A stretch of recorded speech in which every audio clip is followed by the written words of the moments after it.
시청자 여러분 안녕하십니까. 10월 16일입니다. 오늘이 10월 1일이니까요.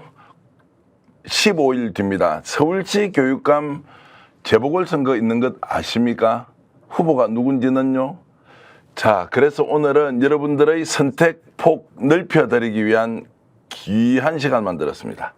민주진보교육감 후보이신데요. 정근식 서울대 교수이시고요. 명예교수입니다. 그리고 진실과 화해위원회 친일 반민족행위 진상규명위원회 위원장까지 하셔서 위원까지 하셔서 예.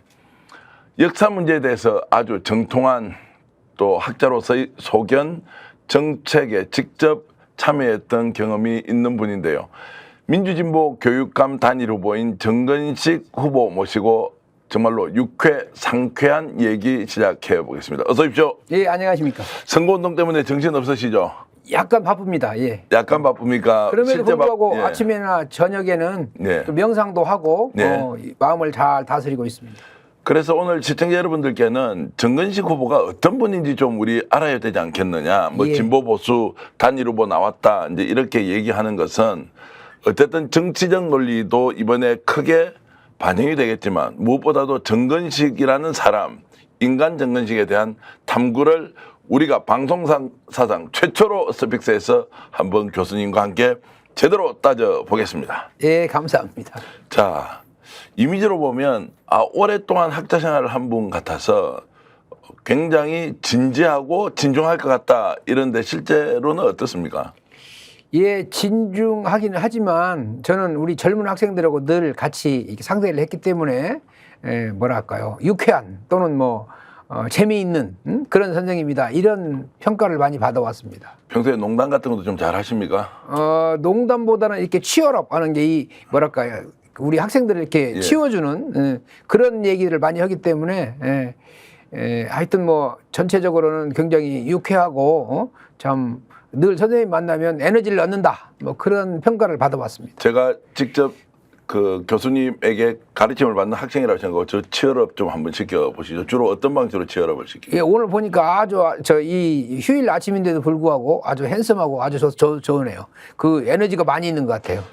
예, 이런 말씀을 갑자기 가슴이 벌렁벌렁 드는 것 같은데. 이 스픽스 하시느라고 얼마나 고생이 많으신지 제가 늘 이렇게 보고 있습니다. 예, 고생하는 걸 또 알아주시니까 더욱더 감사드립니다. 예. 지금 우리 이제 방송을 하고 있는 중에 우리 제작진들도 막 웃음소리가 나온 걸 예. 보니까 학교 수업할 때도 선생님이 이제 그렇게 하시는 것 같다. 그렇죠. 예. 그 방송 전에 잠깐 질문 드렸는데 교수님이라고 호칭하는 것과 선생님이라고 호칭하는 것 어떤 걸 더 좋아하십니까? 선생님이라고 호칭하는 게 훨씬 좋죠. 근데 보통 대학에 계시면 교수님 하는 것이 마치 이제 권위의 상징처럼 돼 있지 않습니까? 근데 저하고 가까운 우리 제자들은 교수님이란 말을 쓰지 않고요. 대부분 다 선생님이라고 씁니다. 그래요. 예. 그러면 왜 우리는 이제 선생님이라고 쓰면 좋은 그 선생님이라는 말이 있는데 예. 왜 교수님이란 말로 자 중고등학교, 초등학교 선생님과 예. 대학은 교수라는 호칭을 이렇게 쓰면서 이렇게 구분을 할까 이런 생각을 좀 해본 적이 있는데요. 사실은 근데 선생님은 다 마찬가지예요. 그 사람이 교수이건 또는 교사이건 관계없이 진짜로 이 어떤 한 개인의 그 삶에 대해서 들여다보고 그 삶이 어떤 방식으로 이 운영이 되어야 행복할 것인가 이런 문제들을 생각하다 보면 뭐 교수라고 하는 타이틀보다 선생님이라고 하는 타이틀이 훨씬 더 가슴에 와 닿지요. 예. 서울대학 들어갔을 때가 1970년대 후반이신가요? 76년도에 입학을 했습니다. 입학을 했고 그러면 대학 교수를 처음 시작하신 거는 85년입니다. 85년. 85년도에 예. 이제 전남대학에서 시작을 하셨고요. 대학원 박사 과정을 수료하고 네. 대학 교수를 시작했습니다. 예, 그러면 이제 전주가 고향이시던데 예. 전남대학에서 이제 강의를 시작하셨고. 예, 고향은 전주인데요. 학교는 전남대학교에서 시작을 했고요. 예. 당시에는 5.18 민주화 운동이 끝난 지 불과 5년밖에 안 된 시기였잖아요. 예. 가서 보니까 참 많은 분들이 그 비탄해하고 저녁에 늘 그냥 술 마시고 이 잘못된 역사에 대해서 한탄하시고 그런 분위기에서 연구를 시작을 했습니다. 네, 그 당시 85년 같으면 실제로 이제 호남, 특히 이제 광주 같은 경우에는 전두환 정권 지하에서 숨도 못 쉬고 그러나 그 역사적 억압, 탄압 그리고 얼마나 많은 사람들이 정말로 전두환 폭력 정권에 의해서 목숨을 잃었습니까? 그렇죠. 그 분위기가 그대로 남아 있던가요? 그렇죠. 아주 85년, 86년도에 근데 우리가 그런 그 어려운 비탄에 그칠 수 없다. 그래서 젊은 교수님들이 이제 본격적으로 왜 광주가, 왜 전남이 그런 지역이 됐는가에 대해서 연구를 하자. 그래서 처음 시작한 것이 전라남도 무안에 있는 망운이라고 하는 농촌 지역이 있는데 그 지역을 샅샅이 뒤져보기로 했습니다. 우리 역사에 그 가장 심층에 있는 그 농촌 지역 사회가 어떤 식으로 변해왔을까 이런 관심을 가지고 젊은 우리 교수님들, 우리 선배님들과 함께 참 연구했던 것이 지금도 눈에 선합니다. 제가 그때 당시에 선택했던 주제는 망운 지역에서의 이 보통학교, 초등학교 학적부를 제가 분석하기 시작했어요. 가서 보니까 이상하게도 1930년 무렵에 학생 수가 확 줄어들더라고요. 학교를 떠나는 학생이 너무 많아요. 왜 그럴까? 처음으로 제가 깨달았어요. 당시에 세계를 휩쓸었던 세계 대공황 있잖아요. 세계 대공황이 그냥 우리나라 밖에 있었던 게 아니라 일제강점하에 한국 사회에 그리고 저 농촌 깊숙이 영향을 미쳤고 있었다. 수많은 그 농민들조차 생계를 유지할 수 없어서 학교에 있는 자녀들을 데리고 일본으로 가는 그런 현상이 학교 학적부에 정확하게 나타나 있더라고요. 야, 100년 전에 벌써 이제 그런 것이 세계적 상황이 직접 대한민국 그리고 봉건 사회 저 깊숙한 시골까지도 영향을 미쳤다. 일제 강점하에 시골 농촌 학교에 네. 그런 현상이 나타나는 걸 보고 야, 세계 대공황이 우리 문제가 아닌 게 아니라 바로 우리 문제였구나라고 하는 것을 제가 처음으로 깨달았어요. 그러면 그 말씀은 이제 그 당시에 먹고 살기 위해서 짐을 보따리를 싸들고 일본으로 가는 사람이 학교를 더 이상 못 다니고 네. 부모와 함께 이주하는 네. 그런 현상을 보면서 야, 세계 대공황이라고 하는 말이 우리나라를 포함하고 있는 우리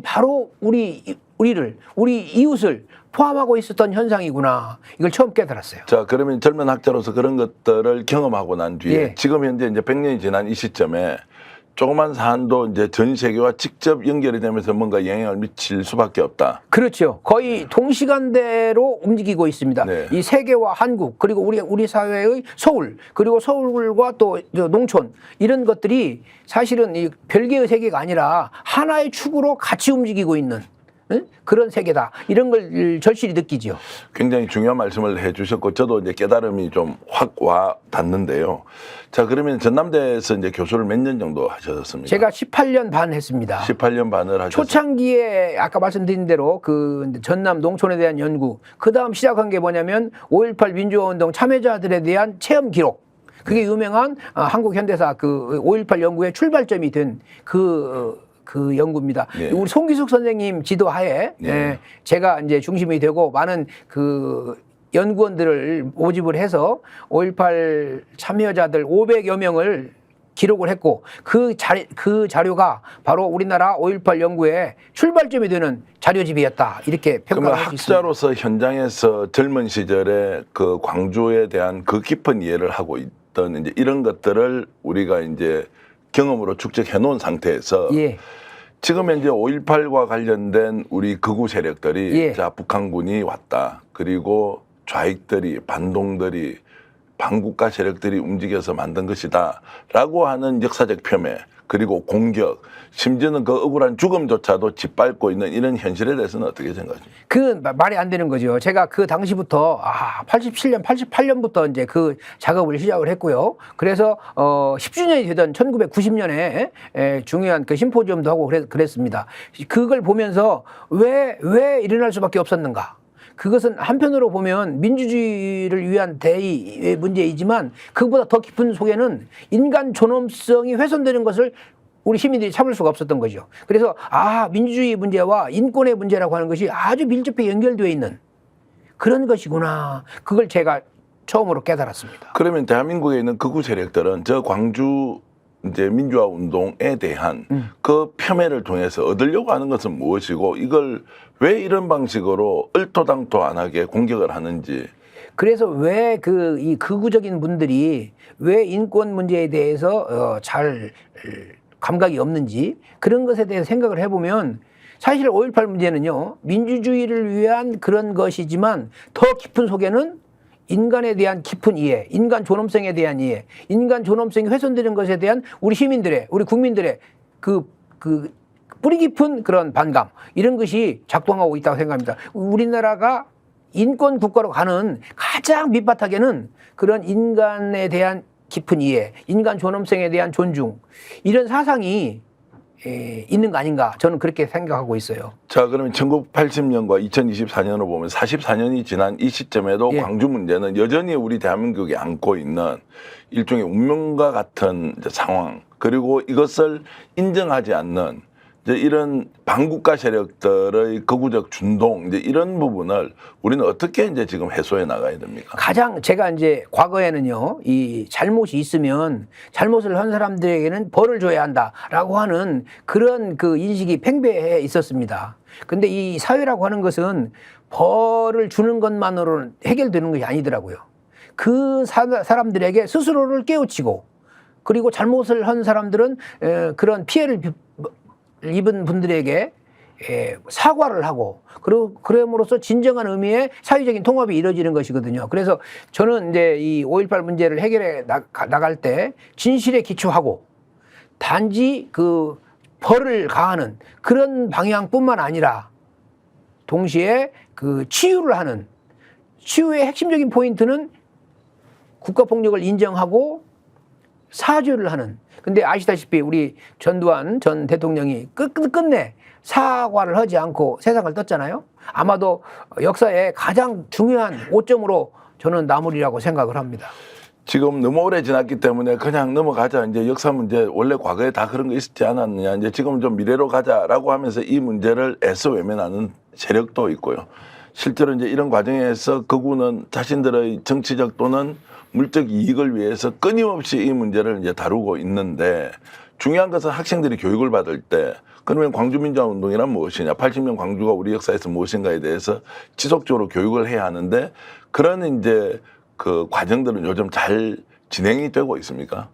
이번에 이제 얼마 전에 우리 5.18 진상규명위원회가 이제 보고서를 내고 이제 막을 내렸습니다.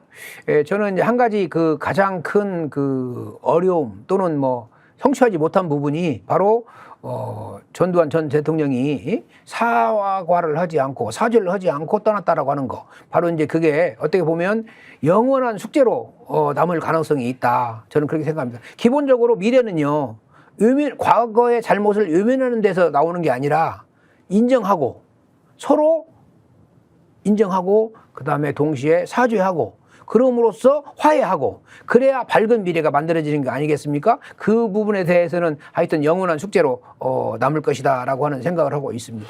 지금 말씀 들어보면 이제 사회학자신데, 예. 역사 문제에 굉장히 깊은 이제 그 좀 이런 그 식견과 그리고 나름의 해안을 갖고 계신데, 사회학이라면 현상을 분석하는 것이다 이렇게 이해하고, 역사 문제의 전문가가 아닐 수도 있을 것 같은데 접목되는 지점이 있는 모양이죠. 저는 이 사회학을 공부를 했어요. 그런데 두 가지 특징이 있습니다. 그 대학원에서 철학을 공부를 했어요.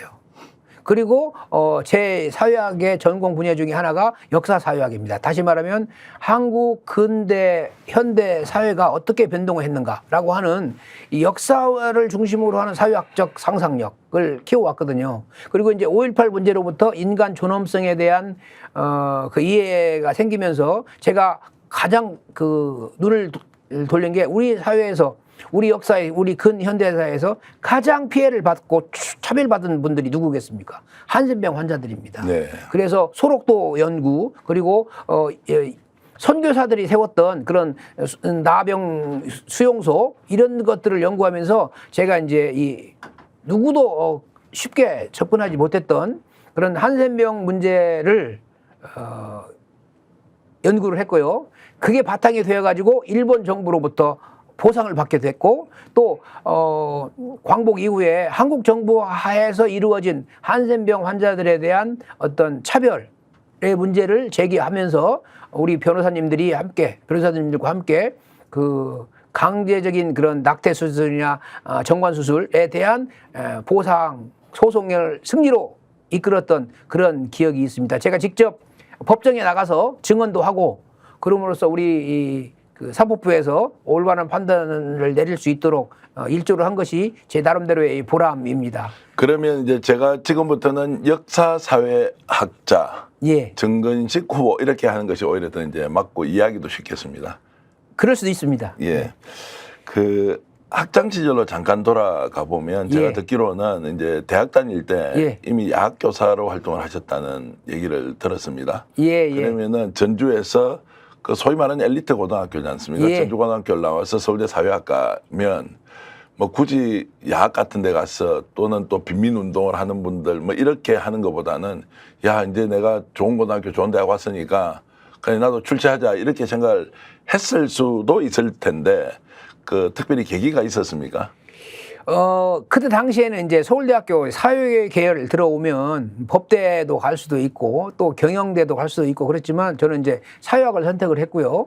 뭐 많은 분들이 뭐 사법고시 준비해라 이런 말도 듣기는 했습니다만은 저는 이제 사회적인 문제에 관심이 많았고 이제 그러다 보니까 1977년 여름부터 당시에 이제 우리 사당동, 봉천동, 또 신림동 뭐 또는 뭐 동대문 뭐 여러 군데 그 야학들이 있었거든요. 그 어려운 처지에 있는 학생들을 가르치고 그 학생들에게 이 면학의 꿈을 심어주는 이제 그런 운동이 많이 있었는데 저는 이제 거기에서 2년 반 또는 3년 동안 그 사당동 그 천주교 지하실을 빌려서 야학을 했는데요. 같이 했었습니다. 예. 그 당시 분위기는 어땠습니까? 이제 서울대 학생이 직접 야학이라면 사실 이제 뭐 초졸, 뭐 중졸 이런 사람들은 공부가 가르쳐서 검정고시 하고 이렇지 않습니까?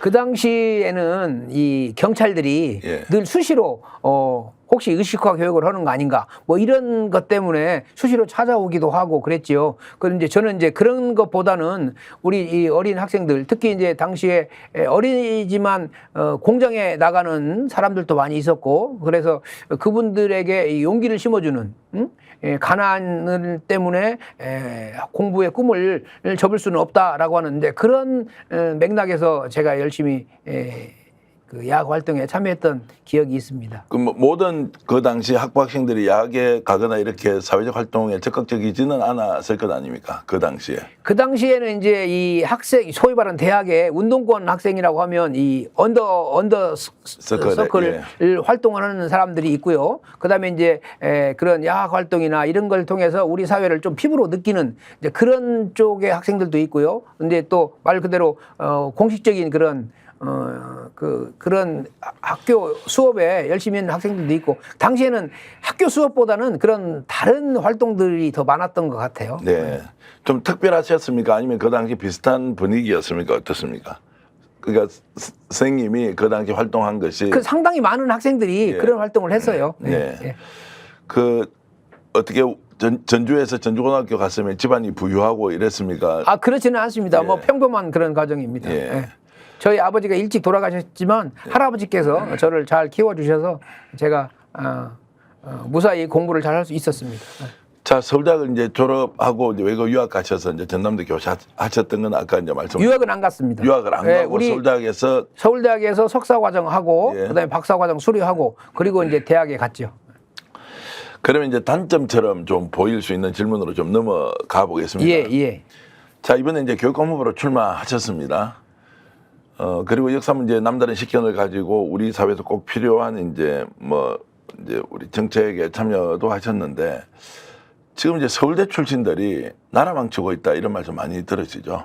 지금 뭐 대통령만 보더라도 서울대 출신이 모범이 아니라 요즘은 좋은 고등학교, 좋은 대학 나와서 사법고시 한 사람들이 나라를 절단내고 있다.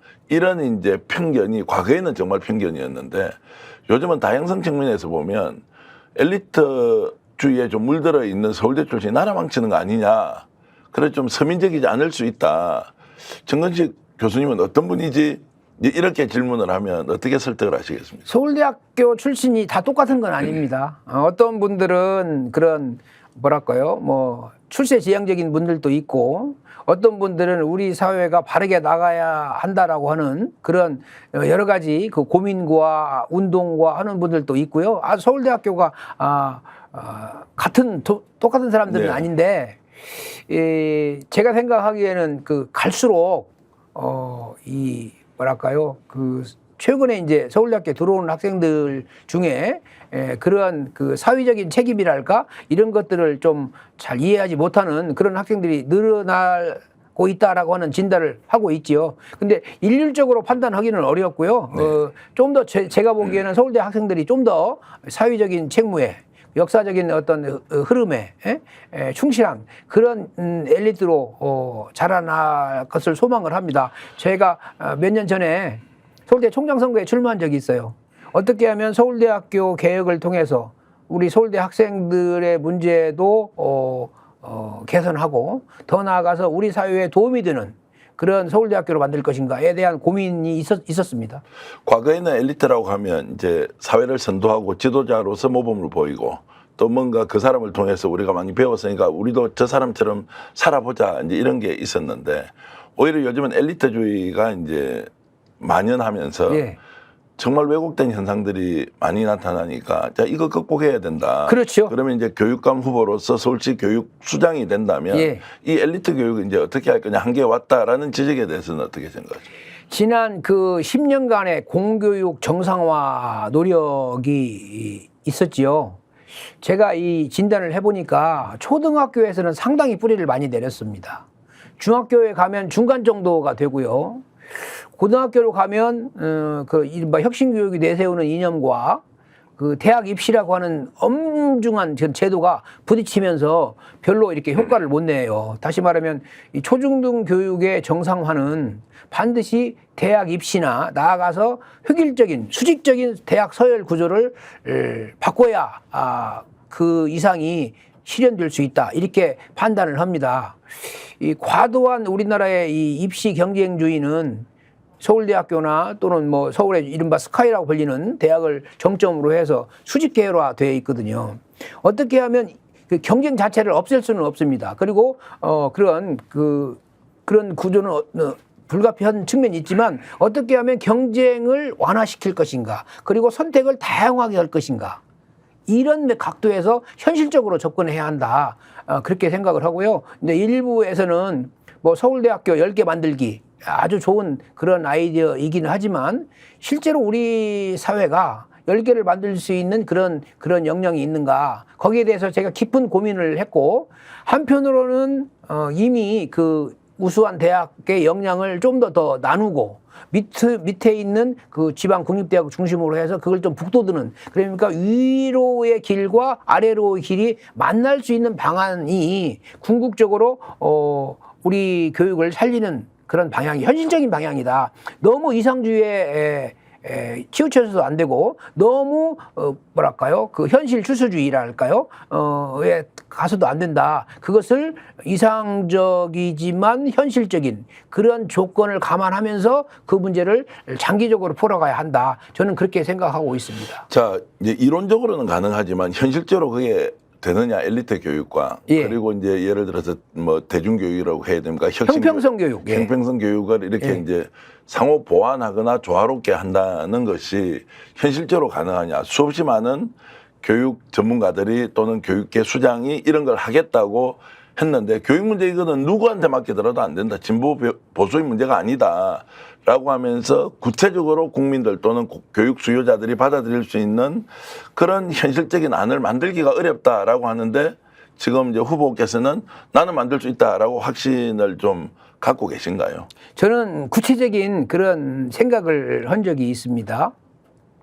그 아까 말씀드린 대로 대학의 수직적 서열 구조를 좀 더 완화시키고 또 초중등 교육을 정상화시키려고 하면 선택의 폭이 넓어져야 하고요. 두 번째는 과거와 같은 전통적인 학력 개념이 아니라 이른바 창의적 역량 개념을 갖다가 도입할 수밖에 없습니다. 아시다시피 AI 시대에는, 그리고 이 굉장히 다원화된 시대에는 사회가 필요로 하는 역량이 아주 다양하게 분포되어 있거든요. 민주화 이후에는 다원화된 사회가 오는 거고, 거기에 응답해야 하는 것이 우리 교육의 과제다. 그래서 저는 수월성을 부정하지는 않습니다. 교육 형평성의 문제와 수월성이 결합될 때 어떤 방향으로 결합되어야 하느냐, 창의적인 역량을 중심으로 결합되어야 한다. 그래서 창의적 수월성, 우리 이 학부모님들이 누구나 다 귀한 자녀들이잖아요. 한 사람 한 사람이 우리 사회에 정말 쓸모가 있고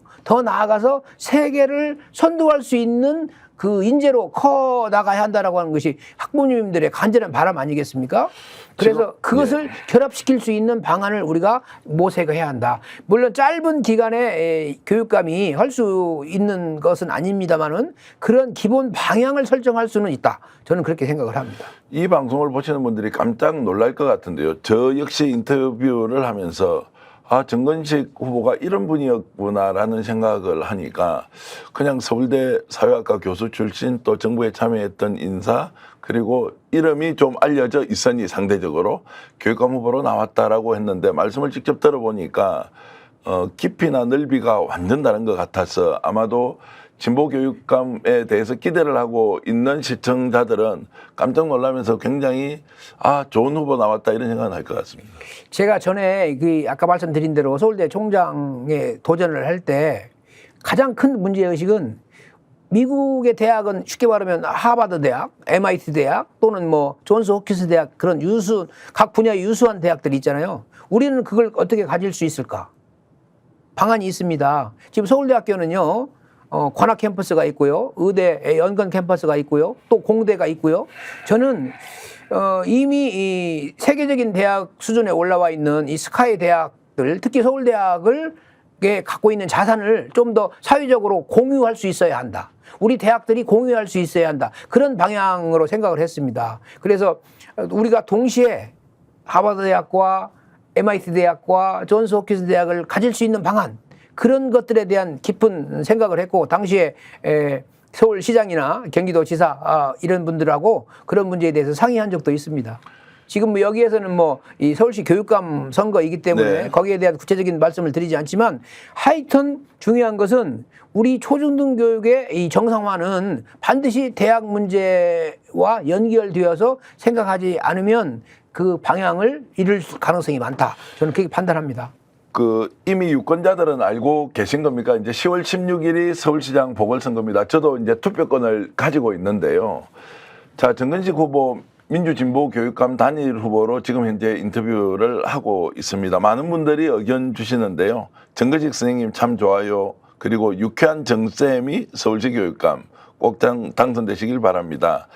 자, 이렇게 이제 응원과 격려 많이 해주시고 오히려 후보가 되고 난 뒤부터는 굉장히 에너지를 많이 느껴서 야, 대단하신 분이었구나 이런 생각이 좀 듭니다. 많은 분들이 저를 보면서 에너지 이 준위가 좀 다른 사람이다. 에너지 레벨이 다른 사람이다. 이렇게 하는데 그 쑥스러운 말씀이지요. 제가 보통 이제 편견으로 가지고 있는 대학 교수 출신들 알고 보면 꼰대여서 깊이 이야기하면 할수록 별 재미없다. 뭐 이런 생각 이제 없애도 되는 거죠. 저는 꼰대하고는 거리가 멉니다. 예. 자, 이제 보수도 단일 후보 조전혁 후보도 이제 새누리당 국회의원 출신으로서 뭐 보통의 내공이 있는 분이 아니고 또 이제 민주진보 교육감 후보로 이제 정건식 후보가 나왔는데 최근 여론조사를 해보니까 좀 앞서시더라고요. 그래서 대중적 인지도는 오히려 조전혁 의원이 좀 더 있는 것 같지 않느냐라고 했는데 정건식 후보가 오히려 오차범위 아니긴 하지만 좀 앞서고 있더라고요. 야, 그래서 대단하다. 유권자들은 벌써 후보의 내공을 알고 있느냐 이런 생각을 했는데 그 여론조사 결과 보시고 어떻게 생각하셨습니까? 좀 더 제가 우리 서울 시민들에게 알려지면 그리고 제가 걸어온 길을 이해해 주시면 그리고 제가 내세우는 어떤 그 철학이랄까 비전을 이해하시면 그 격차는 더 벌어질 것이라고 믿어 의심치 않습니다. 자, 시간이 많지 않습니다. 지금 이제 한 보름 정도 남았는데 자, 이런 이제 그 추이가 좀 더 벌어져서 확고부동하게 1등 하겠다 이런 좀 생각은 드십니까? 아니면 좀 자칫 잘못하다가는 내가 이번에 낙선할 수도 있다 이런 좀 위기감이 드십니까? 어떠신가요? 그 중간인 것 같아요. 예. 이 시민 여러분이 참 이번 교육감 선거가 알고 보니까 굉장히 중요한 선거네라고 의식을 하시고 좀 더 적극적으로 투표에 임해 주시면 특히 사전 투표에 임해 주시면 제가 확실하게 승리를 할 것 같고요. 저의 승리는 사실은 개인적인 승리가 아니고요. 우리나라 교육이 살리는, 우리 교육을 살리는 그런 승리이고 나아가서 나라를 살리는 그런 승리다. 그렇게 저는 생각하고 있습니다. 16일이니까 이제 다음 주 수요일이 이제 투표일이고요. 사전 투표가 그 전주 금요일, 토요일. 예. 금요일, 토요일이니까 11일, 12일. 예, 그렇습니다. 서울 시민 여러분 투표권을 가지고 계신다면 10월 11일, 12일이 사전 투표고요. 이 방송을 보시는 아마 이제 우리 매일 한 100만 명 이상이 이 방송을 보거든요. 아, 그렇습니까? 이 방송을 포함해서 우리 스픽스의 방송은 100만 명 이상이 보시는데 서울에 연고를 두고 있는 분, 가족이든 형님이든 동생이든 아니면 자식이든 손자든 있으신 분은 꼭 연락하셔서 사전투표 10월 11일, 12일 금토 양일간 있고요. 또 16일은 수요일인데 그날은 우리 공휴일이 아니기 때문에 오히려 투표장에 가기가 어렵습니다. 그런 것들 잘 판단하셔서 민주진보 교육감을 지지한다면 정근식 후보에게 꼭 투표하라고 독려를 좀 많이 해주시면 좋겠습니다. 자, 그러면은 보수도 단일 후보, 진보는 정근식 후보로 이제 단일화되어 있는 상태입니다. 자, 두 후보 간의 정책적 차별성 어떤 겁니까? 좀 시민들이 쉽게 이해를 한다면. 저는 이제 이 진보와 보수의 대결이라고 많은 분들이 말씀하시는데 저는 상식과 비상식의 대결이라고 생각해요. 보수주의는 우리나라의 헌법적 가치와 그 민족운동의 전통성 이런 걸 다 인정하는 거잖아요. 그런데 뉴라이트적인 사과는 그걸 부정하는 입장입니다. 그런 점에서 보면 보수와 진보의 대결이라기보다는 민주, 진보, 보수를 합한 상식적인 시민들과 그렇지 않은 시민들 간의 대결이다. 그렇게 생각이 되고요. 또 한 가지는 과거로 회귀하는 후보와 미래를 전망하고 미래를 향해서 나아가는 후보의 대결이라고 저는 생각을 해요. 과거와 같은 그런 입시 제도를 도입을 해서 다시 어린 학생들의 꿈을 이 입시 시험으로 이렇게 올가매는 그런 정책은 과거로 되돌리는 정책이지요. 퇴행이지요. 지금 우리 아시다시피 이 정부의 교육 정책은 졸속으로 시작을 해서 그다음에는 불통으로 갔고 그다음에 마지막에는 우리 고등학교 의무교육 예산 전부 삭감해서 보듯이 퇴행으로 가고 있습니다. 네. 졸속, 불통, 퇴행. 그런 과거로 회귀하는 후보와 미래를 전망하고 학생들에게 꿈을, 선생님들에게는 긍지를, 학부모님들께는 신뢰를 주는 그런 방향으로 끌어가려는 후보의 대결이다. 저는 그렇게 판단하고 있습니다. 말씀을 들어보면 지금 이제 보수라고 자칭하는 사람들은 오히려 정통 보수가 아니다 이런 말씀, 과거로 퇴행하고 비상식적인 것을 마치 상식인 것처럼 강제하는 이런 사람이다 이렇게 이제 보고 계신 겁니다. 우리가 지난 1970년대, 80년대 산업화 시대에 필요했던 그런 입시 위주의 학력주의 이로 되돌아가면 안 되죠. 네. 40년, 50년으로 되돌아가는 그런 비전과 20년, 30년 나아가서 100년을 내다보는 비전의 싸움이다. 저는 그렇게 판단하고 있고요. 우리 학생들은 이제 한국을 넘어서서 서울을 넘어서서 세계의 이 인재로 세계를 이끌어가는 인재로 성장해야 한다. 이게 모든 시민들의, 모든 학부모님들의, 모든 학생들의 꿈 아니겠습니까? 네. 그런 방향으로 어떻게 하면 우리가 그런 방향으로 갈 수 있을까를 시민들과 함께, 교육 전문가들과 함께, 선생님들과 함께 지혜를 짜내야 하는 시간이지요. 자, 교육감 선거는 이제 교육 수요자, 학생, 학부모, 그리고 종사하고 있는 이제 교직원들이 뽑는 게 아니지 않습니까? 예, 그렇죠. 자, 서울 시민들은 이미 이제 아이들을 다 키웠을 수도 있고. 아직 키워야 할 사람도 있고. 이제 이렇게 많이 이제 섞여 있는데, 그러면 이제 교육 현장에서 당사자가 아닌 분들이 봤을 때, 자, 이분들을 설득시킬 논리도 있어야 될 거 아니에요? 그렇죠. 자, 그리고 투표권을 가진 모든 국민들, 서울 시민들이 다 이제 이번 선거에 참여하게 되는데 이분들에게 이제 호소하는 그러니까 교육 정책으로서는 차별성이 확실히 부각된 것 같고요.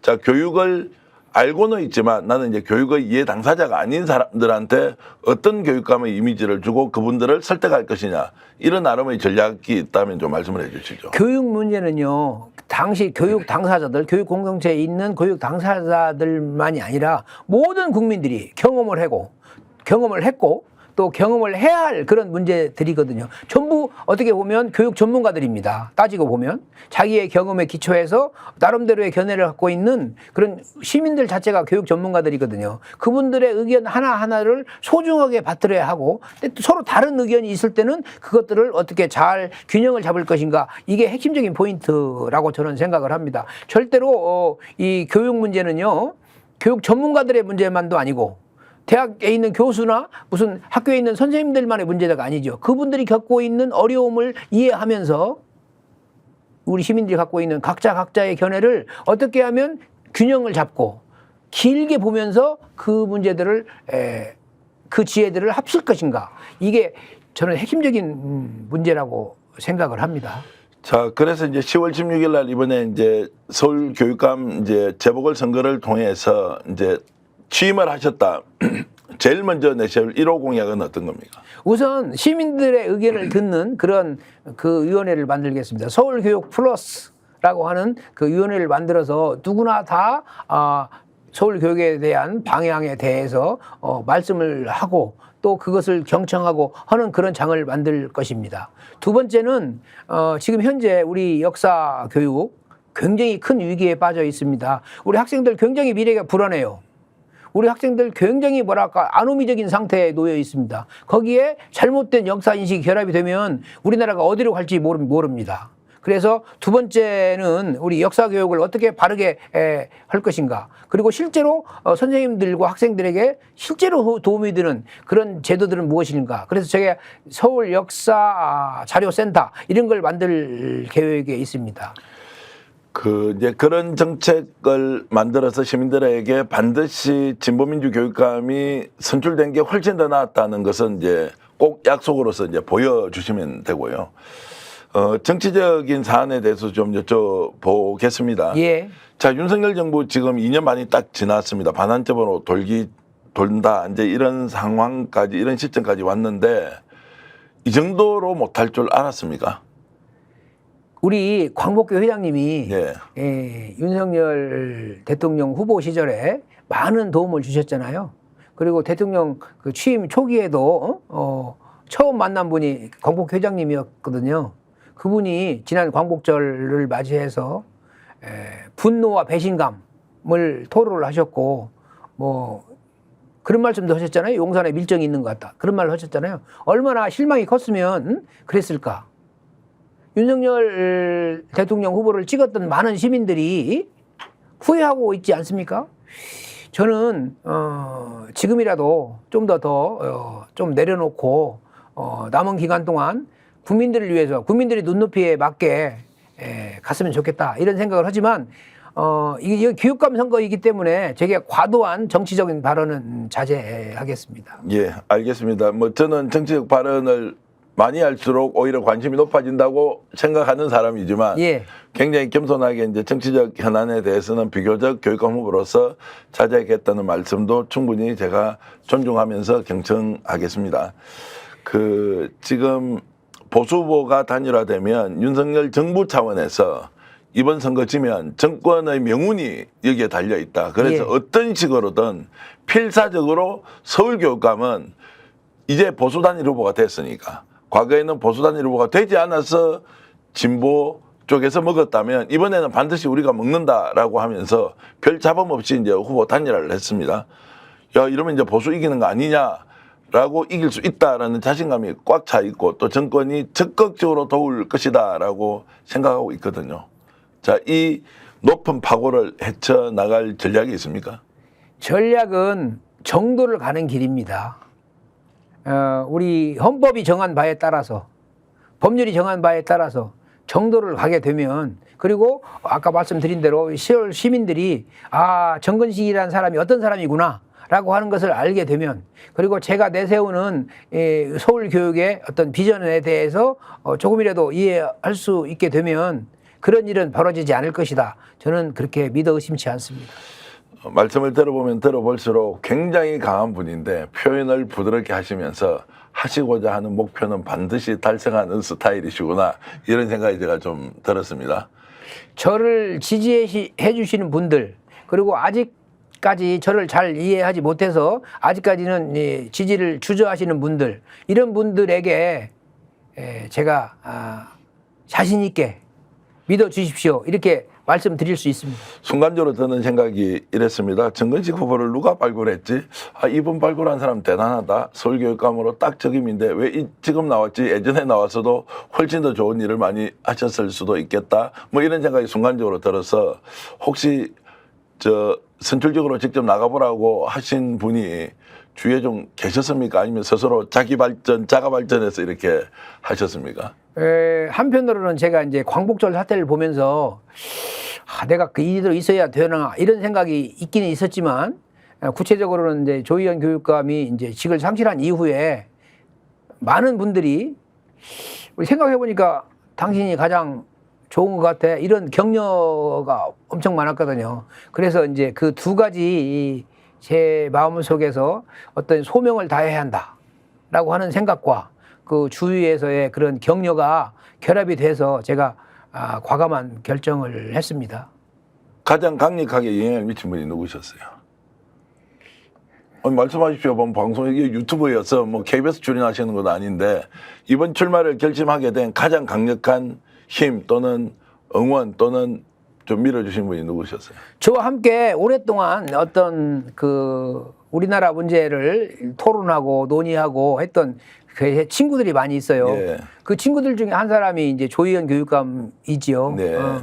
아마도 간절하게 자신의 어떤 명예에 관한 문제여서, 그리고 이제 그 신망을 줄 수 있는, 서울 시민들에게 신뢰를 받을 수 있는 사람이 누굴까 생각을 하다가 아마도 그렇게 여러분들이 저한테 강력한 그 권유를 했던 것 같아요. 자, 이제 단일 후보가 되었기 때문에 굉장히 1등으로 잘 달려왔다고 할 수 있지만 또 단일화 과정에서 떨어진 분들도 있지 않습니까? 예. 자, 그러면 단일 후보이기도 하면서 통합 후보가 돼야 하는데 예. 혹시 이제 경쟁 과정에서 좀 떨어진 분들하고도 손을 잡고 함께 열심히 지금 선거운동을 하고 계십니까? 예, 그렇죠. 제가 그 약속을 했습니다. 우리 처음에 8분이 이 후보를 했고, 뭐 한두 분이 중간에서 이제 그 이탈을 했지만 그분들 손에 손잡고 약속을 했고, 또 나아가서 그 경선 과정에서 참여하지 않았던 몇 분의 후보가 있습니다. 아시다시피 우리 방현석 교수님, 그리고 우리 조기숙 교수님, 어제 전부 정책 공유를 통한 협력, 지지, 전부 약속을 했습니다. 저는 그 민주 진보적 가치를 믿는 모든 분들과 함께 갈 것입니다. 자, 이렇게 해서 이제 한 분도 낙오되지 않고 손을 잡고 나가는 것이 진정한 교육 지도자의 모습 아닌가라는 생각이 들면서 다른 후보들도 어깨동무하면서 이번에 민주진보 교육감이 꼭 이번 선거에서 이겨야 한다라는 것을 이제 모범적으로 보여주고 계신 거고요. 자, 그러면서 이제 지금 이 방송이 나가면서 정말로 투표권을 가지고 있거나 또는 투표를 하라고 독려하실 분들에게 정근식 후보가 꼭 하고 싶은 얘기 한 말씀 해 주십시오.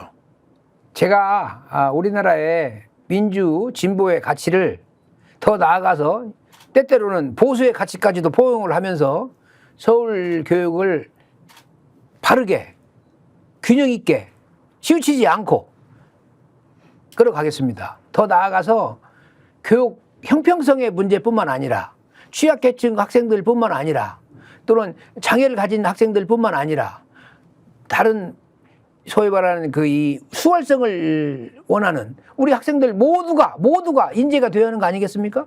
그런 것을 간절히 바라는 학부모님들에게 제가 응답을 하겠습니다. 확신에 찬 목소리 여러분 어떻게 들으셨나요? 10월 16일입니다. 서울시 교육감 재보궐선거가 있고요. 10일과 11일 그 전주 금토는 사전투표가 있습니다. 내가 자식을 키운다면 또는 나의 손자가 있다면 어떤 교육 지도자를 만나서 네가 가지고 있는 그 장점을 살려서 우리 사회에 정말로 중요한 인재가 되어라, 동량이 되어라, 이렇게 가르침을 주는 사람이 있으면 얼마나 좋겠습니까? 꼭 서울대를 가야 하고 스카이야 살고 이런 것이 아니라 정말로 우리 아이가 가지고 있는 그 재능이 10분 발휘되어서 우리 사회에 필요한 훌륭한 역량을 가진 사람으로 성장할 수 있다. 그 길을 내가 만들어 보겠다라면 그 교육감 후보 우리 옆에 두는 건 어떻습니까? 서울시 민주진보교육감 단일 후보로 오늘 인터뷰에 응해주신 정근식 후보 여러분 관심 있게 좀 봐주시고요. 마지막으로 이런 부탁드리겠습니다. 그리고 지금 이제 서울시 교육감 후보 정근식 펀드에 가입해 주세요라고 하는 게 있는데 직접 저한테 주시면 제가 한번 알려드리겠습니다. 자, 서울시 교육감 후보 정근식 펀드에 가입을 하시면요. 자, 여러분들이 이번 교육감 선거에 필요한 재원을 조달하는데 동참하시고 또 선거가 끝나면 선거 비용 보전을 받아서 여러분들께 소정의 이자와 함께 돌려드리는 소정의 이자도 조금 돌려주십니까? 예, 그렇습니다. 예, 그렇게 해서 하고 계시니까 여러분 혹시 서울시 유권자가 아니라고 하더라도 이런 펀드에 가입해서 좋은 교육감 후보가 대한민국 교육을 바꾸고 우리나라를 발전시킨다라는 생각이 있다면 정근식 펀드 제가 강력하게 추천하면서 저도 펀드에 가입할 것을 약속드리겠습니다. 앞으로는 본인이 직접 들고 다니지 마시고 알겠습니다. 진행자한테 이렇게 주면서 야 이거 좀 홍보 좀 해주세요라고 하는 게 더 편하고 좋을 수 있습니다. 자, 정근식 펀드 제가 추천드렸습니다. 오늘 인터뷰를 통해서 정말로 모르던 인간적인 모습의 정근식 후보 그리고 어떤 철학을 가졌는지 얘기 나누어 봤는데요. 좀 따뜻한 마음, 안심도 된다. 그리고 극단적 대결과 투쟁보다는 교육이라는 것이 가지고 있는 속성과 이치와 원리를 잘 이해하면서 통합교육의 수장으로 대한민국을 바꿀 수 있겠구나라는 생각이 들어서 굉장히 든든하고 좋았습니다. 예, 오늘 인터뷰 감사합니다. 이렇게 응해주셔서 고맙고요. 예. 자, 리버가님 동감입니다 말씀 주셨고요. 사랑님 교육감으로 승리하세요. 교육감 찬성합니다. 힘내세요. 사랑하고 존경합니다. 동원된 분은 아닌 것 같은데 어쨌든 이렇게 격려의 말씀 정근식 후보께 해주셔서 고맙고요. 그리고 오창님께서는 정근식 선생님 훌륭하신 분입니다. 꼭 당선되시길 바랍니다. 그리고 리브가님, 신의 방패님, 그리고 김도희님께서도 의견 주셨습니다. 좋은 의견 감사드리고요. 그리고 한 분은 경기도민인데 더 많이 알려서 밀어드리겠다고 하는 이 격려의 말씀까지 있으니까 아유, 고맙습니다. 고맙습니다. 전국 어디든 여러분들이 정근식 후보 좋아하시면 되고요. 또 제가 들어보니까 사모님은 국립경상대 경남에 있는 이제 국립대학이죠. 경상대 간호학과장까지 하셨고 학과 학장까지 하셨고 예. 정년 퇴직했습니다. 올 여름에. 하셨는데 이제 그분도 이제 또 열심히 선거운동을 돕고 계시니까 좋은 결과 있길 진심으로 바라면서 이른 아침에 이렇게 나와서 제가 오늘 에너지업 아까 말씀 주셨던 거 제가 다 받아가는 것을 예, 유쾌한 시간이 되셨기를 진정으로 바랍니다. 예, 고맙습니다. 자, 지금까지 정근식 후보와 나눴던 특집 인터뷰 모두 마치겠습니다. 시청자 여러분, 지금 100만 구독을 달성하고 있는 스픽스 오늘도 이렇게 애청해 주셔서 진심으로 감사드리면서 스픽스 시청자 여러분께 진심으로 감사드리겠습니다. 예, 고맙습니다. 자, 함께 인사드리면서 오늘 방송 모두 마치겠습니다. 시청자 여러분 안녕히 계십시오. 스픽스는 말하는 언론입니다. 대세는 유튜브, 그중에서 스픽스. 좋아요, 댓글, 구독, 알림 설정. 여러분이 저희를 사랑해 주시고 우리가 여러분을 사랑하는 4가지 방법입니다.